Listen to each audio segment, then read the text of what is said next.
Welcome to Still Witness, where silence hides secrets, and every shadow has a story waiting to be told. If you love terrifying horror stories inspired by mysterious encounters and unexplained events, make sure to subscribe to Still Witness and turn on the notification bell. Tonight's stories are fictional and created purely for entertainment. Now, turn off the lights, put on your headphones, and enter the darkness. Story 1: The Ranger Who Heard Someone Calling His Name. My name is Arjun, and for 7 years I worked as a night ranger at a large eco-park. People think working in an eco-park is peaceful. They imagine birds singing, fresh air, beautiful lakes. But after sunset, everything changes. One rainy evening, just after the park closed, I received a strange message on my radio. A woman's voice whispered, "Please, help me." I immediately contacted the control room. They told me no one had used the radio. Thinking someone was lost, I followed the signal toward an old trail that had been closed years earlier. The deeper I walked into the forest, the quieter everything became. Even the insects had stopped making noise. Soon I found an old warning sign covered in moss. Written beneath it were the words, "Some voices should never be answered." Suddenly, someone called my name.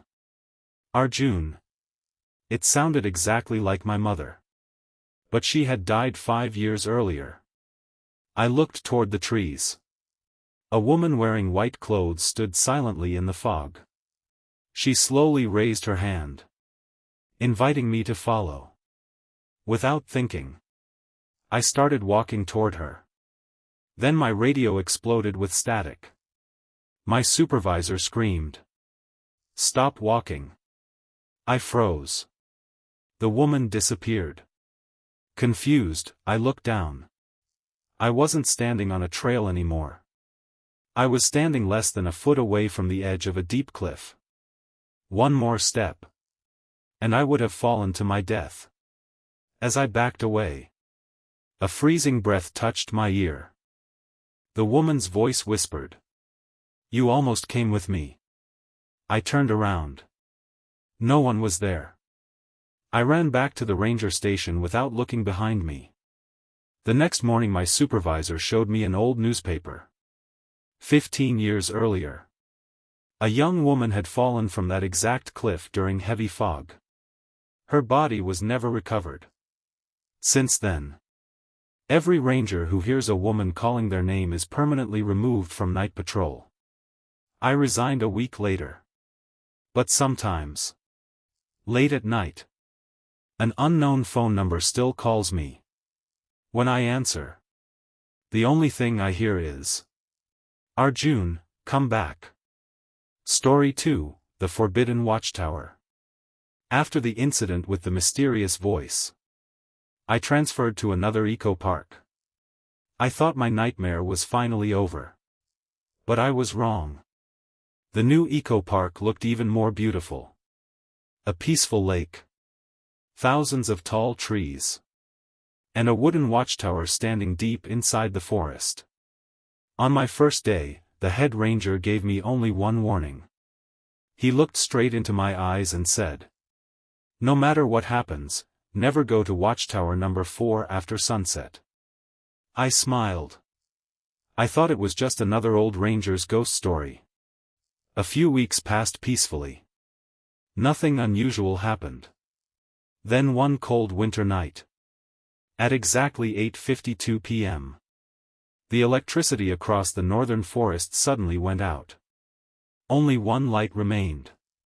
A yellow lantern, glowing from the top of watchtower number 4. I immediately called the control room. "Is there anyone inside the watchtower?" The reply came within seconds. "Negative. The tower has been abandoned for 12 years. I looked again. The light was still moving, as if someone was slowly walking inside. I grabbed my flashlight and started toward the tower. The forest felt unnaturally silent. No wind. No birds. Not even insects. When I reached the tower, I noticed something that made my heart race. Fresh muddy footprints. One set. Leading upstairs. None coming back down. I climbed the old wooden stairs. Each step groaned beneath my boots. Halfway up, I heard a child laughing. Soft. Slow. And very close. I stopped walking. The laughter stopped too.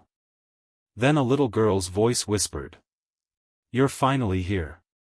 I forced myself to continue climbing. The top floor was completely empty. Broken chairs.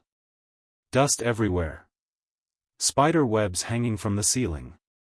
Then I noticed an old ranger's uniform hanging on the wall. The name tag read, Vikram Sun. I remembered hearing that name during training. He was the ranger who had disappeared from this tower 12 years ago. No one ever found him. As I stared at the uniform, the wooden door slammed shut behind me. Bang! My flashlight went out. Darkness swallowed the room. Then, something cold rested gently on my shoulder. I couldn't move. A whisper came from directly behind me.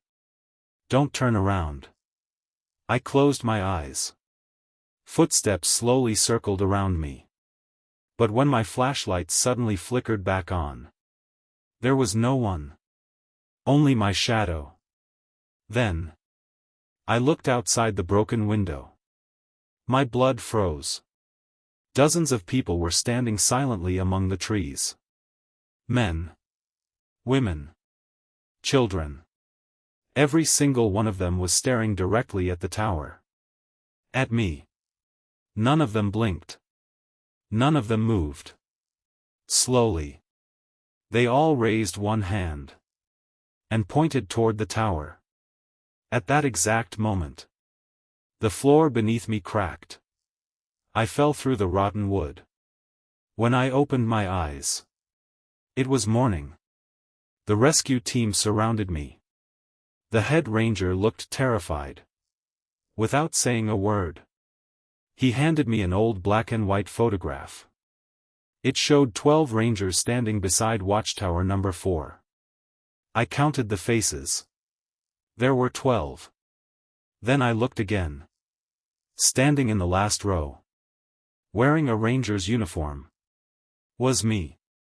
The photograph had been taken 12 years before I ever joined the eco park. I stared at it in disbelief. The head ranger quietly said, "Everyone who spends a night inside that tower appears in this photograph." I never returned to watchtower number 4. Years have passed. But every winter, tourists still report seeing a lantern glowing from the top of that abandoned tower. And if you zoom in on the photographs they take, a ranger can sometimes be seen standing by the window, smiling, as if he's waiting for the next visitor to climb the stairs. Story 3, The Last Visitor After Closing Time. My name is Samir. For nearly 6 years, I worked as a night ranger at one of the oldest eco parks in the country. People often asked me, "Isn't it scary working alone in the forest at night?" I would always laugh and say, "The forest isn't scary, people are." I believed that. Until the night of October 17th. It was my final shift before taking a week's vacation. The park had closed at 9 p.m. By 9:40 p.m., every gate was locked, every trail had been checked, and every visitor had left. Or at least, that's what I thought. As I was completing the final security report inside my patrol jeep, the CCTV monitor suddenly turned on by itself. Camera 9, Lakeside Trail. A man in a long black coat stood beside the lake. He wasn't moving. He wasn't looking around. He was simply staring into the water. I immediately grabbed my radio. "Control, do we still have someone inside the park?" The reply came almost instantly. "Negative. The park has been empty for over 40 minutes. I checked the monitor again. The man was still there. I started the jeep and drove toward the lakeside. The entire trail was empty when I arrived. No man. No footprints. Nothing. I sighed with relief and turned to leave. Then. Crunch. A single footstep echoed behind me. I turned around. No one. Another footstep. Closer. Then another. And another. It sounded as if someone invisible was walking across the gravel toward me. My flashlight began flickering. The beam landed on the ground. Fresh wet footprints slowly appeared.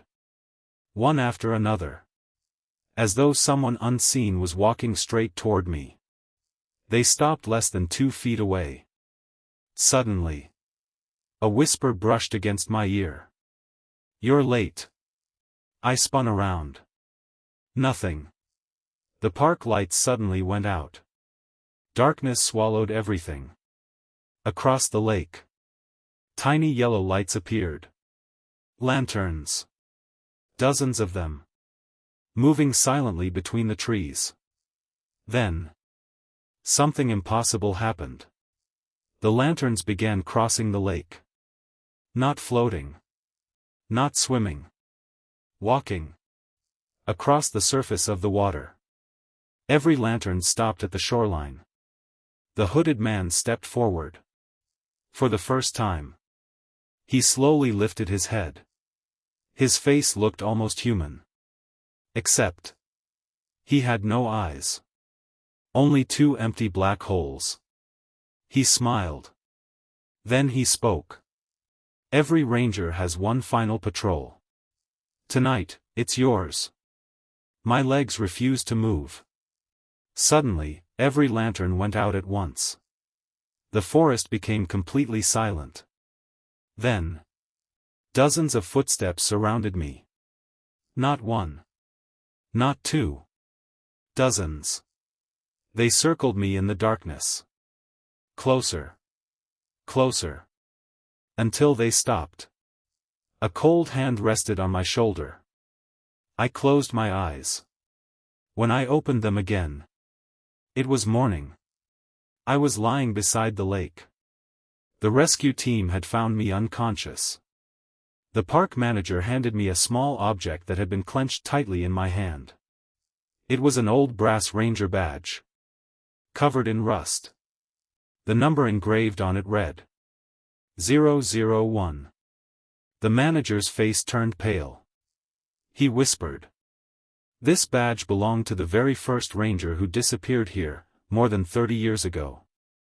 I resigned that same day. A month later. The park hired another night ranger. 3 weeks after he joined. He vanished during his final patrol. Only one thing was found beside the lake. His flashlight. Still switched on. Still pointing toward the water. Sometimes. Late at night. Visitors claim they see a line of glowing lanterns slowly crossing the lake. And if you look carefully. One of the figures is wearing a modern ranger uniform. Standing beside the hooded man. Waiting. For the next ranger. To finish. His final patrol.